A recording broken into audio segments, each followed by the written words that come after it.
Hi అందరికీ welcome to my channel. మా ఆయన నాకు ఎలా ప్రపోజ్ చేశాడనేది ఈ వీడియోలో చెప్తాను, లాస్ట్ వరకు చూడండి.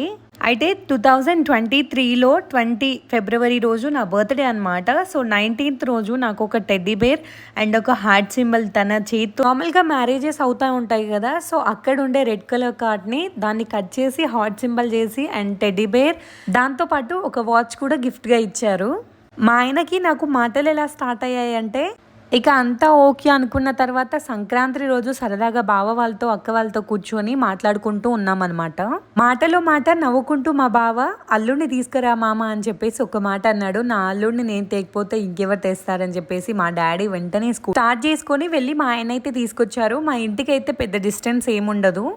మా ఆయన వాళ్ళ ఇల్లు స్టార్టింగ్లో ఉంటుంది, మా ఇల్లు మధ్యలో టెంపుల్ దగ్గర ఉంటుంది. నేనైతే అస్సలు ఎక్స్పెక్ట్ చేయలేదు నిజంగా మా డాడీ వెళ్ళి తీసుకొస్తారని చెప్పేసి.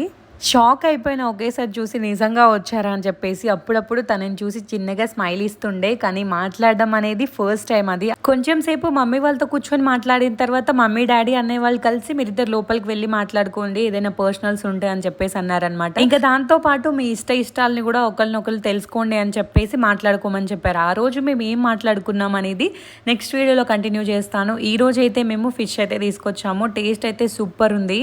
పులుసు అయితే చేసాము. ముక్కలు అయితే చాలా అంటే చాలా టేస్టీగా ఉన్నాయి. తింటున్న కొద్దీ ఇంకా తినాలనిపిస్తుంది.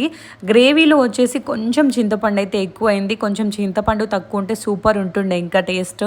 ఫిష్ కర్రీ కాంబినేషన్ మీలో ఎంతమందికి రైస్ ఆర్ చపాతీ ఇష్టం అనేది కామెంట్ సెక్షన్లో కామెంట్ చేయండి. నాకైతే కంపల్సరీ చపాతీ ఆర్ జొన్న రొట్టెలు అంటే ఇష్టం, కానీ తెచ్చేసరికి 8 అయిపోయింది. సో ఆ పాటికే రైస్ అయితే వండేసాను. నెక్స్ట్ వీడియోలో అసలు ఏం జరిగింది అని చెప్పేసి చెప్తాను. ఇప్పుడే ఛానల్ని సబ్స్క్రైబ్ చేసుకోండి.